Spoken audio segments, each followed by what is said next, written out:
Hey guys, welcome back. This is ChosenArchitect, and today we're going to be creating ourselves an automatic sheep shearing farm. So, I hope you guys are ready. So today I think we're going to work on some redstone projects, but as you can see in my inventory, I went ahead and made myself a new diamond pick, as the one that we had previously, it has 33 durability left on it. Not too much left. But I went ahead and enchanted this bad boy and ended up getting efficiency 3 and fortune 2 on a 23 level enchant. That was pretty awesome. And that's just with the current setup that we have, because we don't really have that much in terms of bookcases. So what we're going to do, we're going to go ahead and take this. I do have some ore that is down in our mine system that really needs to be mined up, and I was saving it specifically for us to get fortune. Man, I'm super excited. So we're going to go ahead and head down here, and I should have some ore ready to go for us. So right down here in our branch mine, we have some amazing ore that I really need to pick up. Let's go ahead and head on over here. It is a little bit further down. There it is. Perfect. Right. All right. So yeah, we really need to pick up some redstone, as we are going to be working on some redstone projects today. And with us having some fortune on this pick, we are going to be getting a lot more redstone than normal. And I think there's some more redstone that is further down. Oh, there it is. Yeah, I was saving this ore. I didn't want to mine through it because with my normal pick, because I'd be kind of wasting. I just really was waiting for some fortune. There we go. Oh, there's a little bit of iron as well. We don't really need iron as much, as we do have a ton of it. I know later on we're going to definitely need it whenever we get into the beacons and things like that. Oh, and lapis. That's another thing that we really need a lot of. Oh, there's some more good old redstone. So yeah, I'm going to go ahead, I'm going to mine up a little bit. But the big thing today I would like to make is a very simple, very simple sheep farm. I think a sheep farm would do us very well with getting ourselves some wool. And actually, it's surprisingly easy to make a sheep farm. Wow, I haven't been in this ravine, so this is a new ravine. Pretty interesting. I wonder if there's any more redstone this way. Let's see. Oh, there's that guy. He's never any good. Oh, good. We were able to get rid of him. Where are these guys coming from?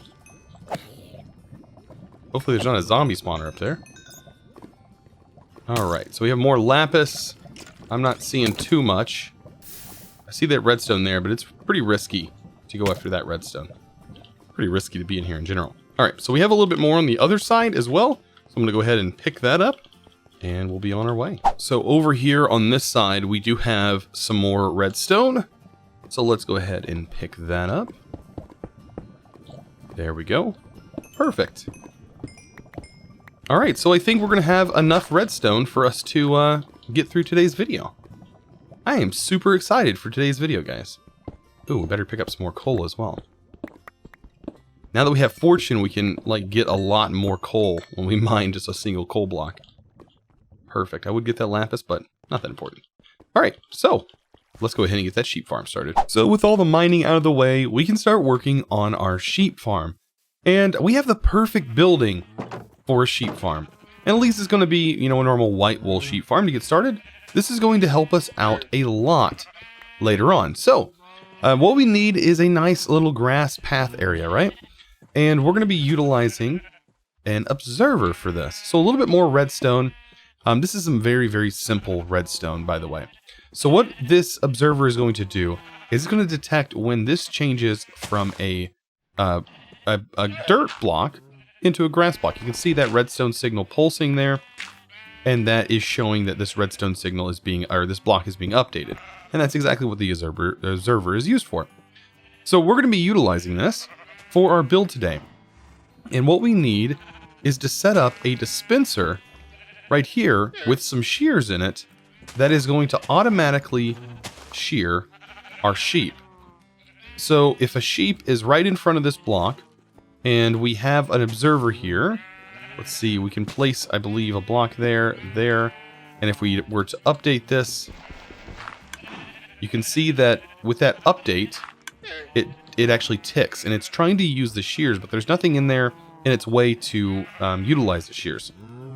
So what we're going to need is to set up a cage for this guy, and luckily you can use glass blocks. And what will happen, oh, you can see it just happened there. Glass blocks will actually allow you to place a block on top of grass, and the grass will still function properly. So what we can use with this is we can set up glass like so, get a sheep in here, which is actually going to be a lot easier than you think. And we're going to be able to close this up. And that is pretty much going to be just about everything we need for an automatic sheep farm, minus a couple things in which we're going to set up. So let's go ahead and grab some wheat. We're only going to need one piece. Right here. And we should be able to get ourselves a sheep in here. Hopefully. Right here. Here, Mr. Sheep. Alright. So now that we got a couple sheep in here, what we can try to do is push this fella into this spot. Alright, get out of here. I said it was going to be easy. I was wrong. You could probably use a lead as well. That'd probably work just as well. But we'll get that sheep in there. Look at that. He is perfect inside his box. It's exactly where we need this guy to be. So what's going to happen is most likely this sheep, even without being sheared, is probably going to eat some grass. But what we can do, we can go ahead and speed this up by shearing this guy. It's going to eat the grass below it. And once all these sheeps are out of here, it should regrow its wool at that point. And then that's going to cause this shear to activate. And then we're going to have a automatic wool farm. But we are going to need a way to collect the wool. So that's where we're going to need to go down underground here. Boy, oh boy, these guys are loud. And we're going to go ahead and set ourselves up a system that is going to automatically collect our drops. So right here is the block. This is the block directly underneath. What we're going to need to do is actually set up a little area back here.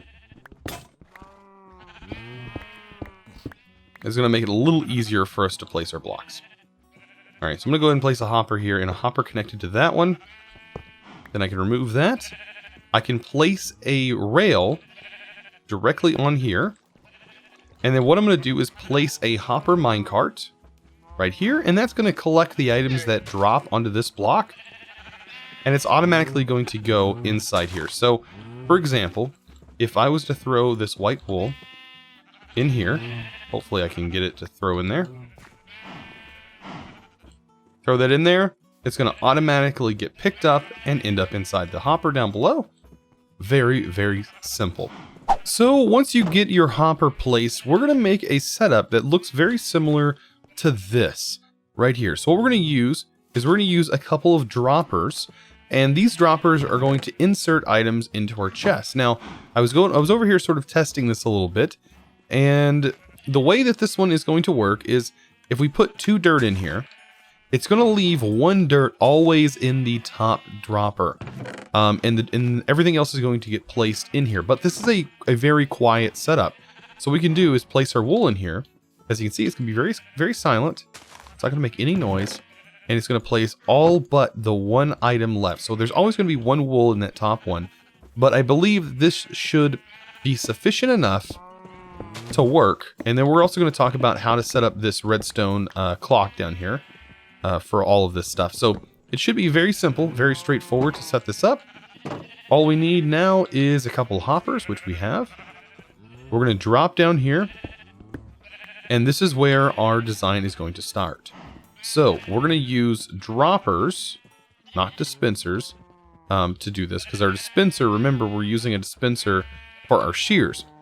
Droppers work a little bit different. So we're going to have two hoppers that are going to run into this bad boy. So we have our hopper line like that. This is going to connect here, and what we're going to do now is we're going to go ahead and build ourselves a little redstone clock. And it's very, very simple. This thing is super easy to build. All you're going to need is a comparator. The comparator is going to pull and detect if there's items inside the dropper. So you can see there was items in the dropper, it was on. So if there's an item in here, bam, it's detected and it's going to start and give it a redstone signal. And it also detects, I think, the quantity of items, so it has a use for that as well. But what we're going to do is we're going to set a redstone line here, and then we're going to connect that to a repeater. This is just to separate our redstone signals. And then we're going to place a block. So we're going to send that redstone signal into a block. That redstone signal is going to go into this piece of redstone. Then that piece is going to technically power the block above it, which is going to be right here. That's going to send redstone to this redstone part, and then that is going to power this block right here. And what's going to happen is it's going to start dropping items. Or I guess, yeah, dispensing items. So let's go ahead and place that. Make sure I'm using the right thing. We have a dropper and dispenser. Dispenser, or what we should be using. There we go, dispenser. Right? Make sure that's the right thing. Let's pop over here. I always get these two things confused. The dropper versus dispenser. One has a face on it, one doesn't. And I'm pretty sure the dropper, like, we're using, let's see, pop over here. For this, if I can get through here. There we go. This guy has a little face on it, so you can see right there. Technically, they both have faces, don't they? But we can see right here that the two differences in these two blocks. So one has a mouth, one doesn't. One has a circle-shaped mouth, and the other one doesn't. And you can see it now that we only have one. So we have dropper and dispenser. Dispenser is what's using the shears. The dropper is what we need to be using. Okay, so dropper, you can go down here, and that's going to go into another one, just like that, and then that is going to pump into a chest. And when all is said and done, we should have a pretty decent setup. And this can all be blocked in. And there we go. So, what we should always end up with, we break this through, we should always end up with a one white wool inside here. Let's go ahead and test that out. We take all of our white wool, and there we go. So that should be fully functional, and we should not get any problems out of this thing. And it's very simple. And we have this thing, and what we can do with this, well, we can just cover it with a trapdoor. And now it's sort of disguised and hidden. So guys, this right here is an automatic sheep farm. Very, very simple. Of course, we can fill this whole inventory if we want with shears. If we really wanted to. Wow, I don't ever remember being able to place torches on glass. That must be a new thing in this snapshot.